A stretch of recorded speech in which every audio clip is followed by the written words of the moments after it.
So for those of you who feel they need something to give strength to their relationship and love, this has also gotten to the Fish River Canyon. As you can see, we have a couple of love locks here on the chains that take you down the hiking path.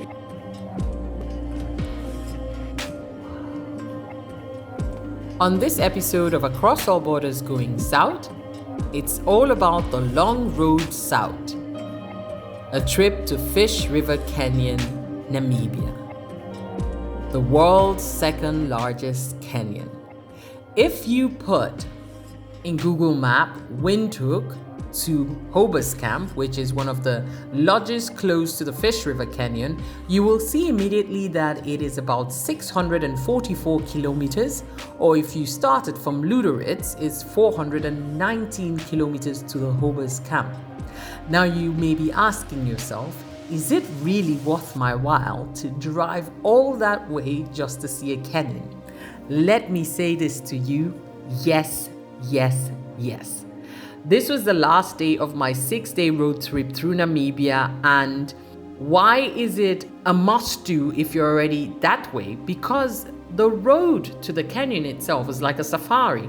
There are amazing landscapes and wildlife you encounter on the way makes up for the long drive. I mean, you don't know what you're going to see. We saw ostriches, zebras, bird life. I mean, you could see so many other things than what we did see, but there is the promise of that. And on the way back, we actually even came across a train. So there are so many things that could happen on that kind of a drive. I mean, good and bad, but thankfully it was all good.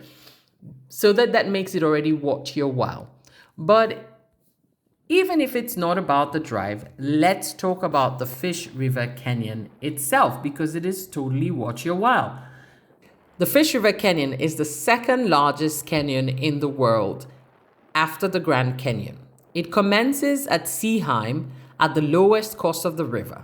The canyon is 161 kilometers long, 27 kilometers wide, and up to 550 meters deep. The Fish River Canyon ends at Ai-Ais or Ai-Ais, and the river then flows into Orange River, the border to South Africa. What can you do at the Fish River Canyon? Well, you have walks, you have hiking trails, and you've got the Viewpoint. Now, regarding the hiking, this is only open certain months of the year from April to September. And it is takes about 4 to 5 days. Otherwise, you can check out the 3 viewpoints at the canyon. There might be more. We had only enough time to check out 3 because we had to make our way back to Windhoek. What we did was drive to Ş'Ais, and the first night the only night we spent there, we just set up tent and rested because we had had a full day visiting Coleman's Coop and then driving to Ş'Ais. So it was already a very busy day, and the plan was to visit the canyon in the morning.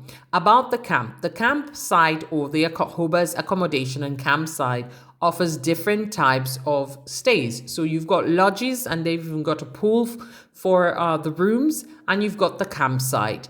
The campsite is about 400 Namibian dollars for 4 people, and the space is large enough. There is a restaurant there, the Quiver restaurant, where you can eat if you're not going to cook for yourself. Otherwise, it's a really nice, quiet area. And it's about 10 kilometers away from the first major viewpoint at the canyon. What I loved about going to the canyon at 5:30 in the morning was just seeing the sunrise and the colors play on the canyon. That was like, wow, it was a gift, something that you have to experience. In fact, I would recommend that if you had enough time to see sunrise and sunset at the canyon. I can imagine that sunset would even be, wow. So definitely, if you're asking yourself, is that enough reason to go that direction? There are a couple of other things that you can do if you're headed south. If you're not going to do the hike, which of course 4 or 5 days, I'm sure you will get a more immersed feeling of the canyon if you did the hike. Otherwise, you can visit Lüderitz and the points of interest around Lüderitz. You could visit Ai-Ais. You could also go to the Quiver Tree Forest. see the wild horses of the Namib. So there are quite a number of things you can add onto your to-do list, and there are a lot of places you can stay at. If you want more information on this, check out the info-namibia.com website, and you will find information about the Fish River on this site.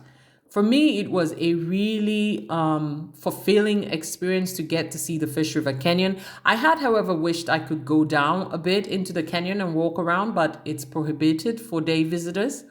That would be my wish, if that would sort of be added on things that people can do. At the end of the day, even just being there was enough. It was enough. So in case you're looking for something to add onto your itinerary whilst visiting Namibia, this should definitely be one of them.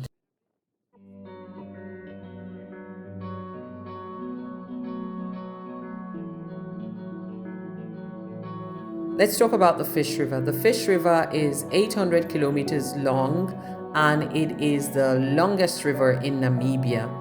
It flows into the Hadap Dam.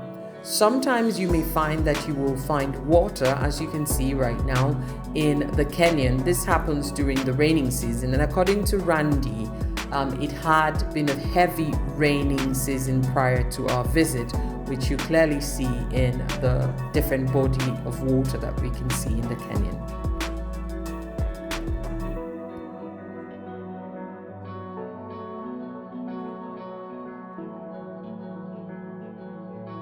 Guys, we're ready to go see the second viewpoint of the Fish River Canyon, and this is also where people start their hike. So come on, let's go check out what the Fish River Canyon has to offer us as visitors. Okay.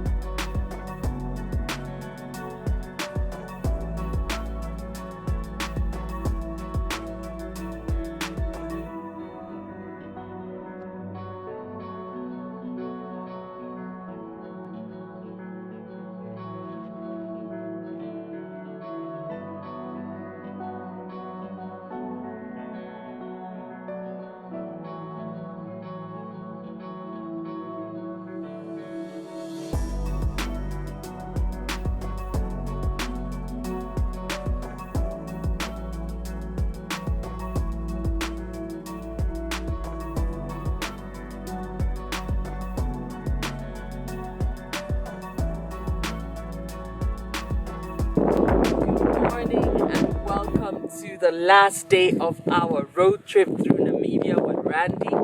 We are making the stop at Fish River Canyon. It's been awesome because we caught the sun rising here.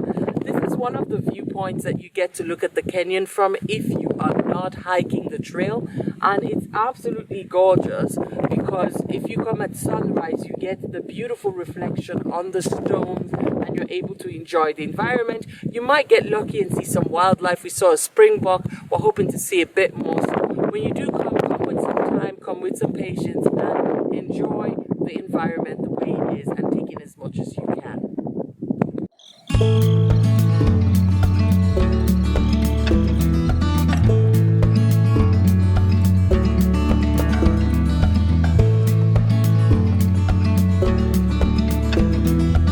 And as we've seen from the sign, there is no day hiking allowed or walking down into the canyon.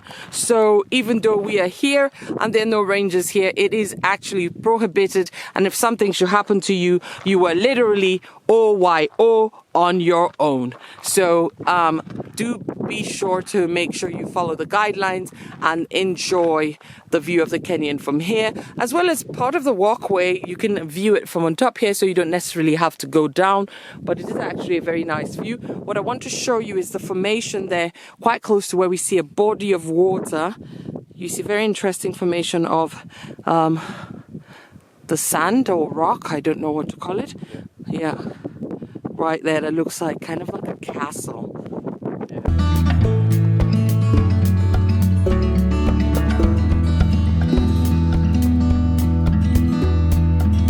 So this is the NWR campsite in Hobas. I would say it's my second favorite campsite because I like the bathroom. The bathroom has like where you can keep your stuff and shower. The Sestrim one didn't have that. So you literally have this fire space for you. You've got a charging point and you've got like enough space for how many people you come in with. So you see we have put our tents in here and the car there. You've got the garbage things there. Right at the back, the green box for charging, and then some benches for sitting around. So it's my second favorite. The Sestrim one was not bad, but I felt it was too crowded, and it had a charging point, but it was too crowded, and the bathroom was not well thought out. My favorite, however, is Spitzkuppe because of how special it was. But there you are literally cut off because there is no charging point at the campsite. I do hope you've enjoyed this episode. Thank you very much for watching. Yours truly, Liesel81.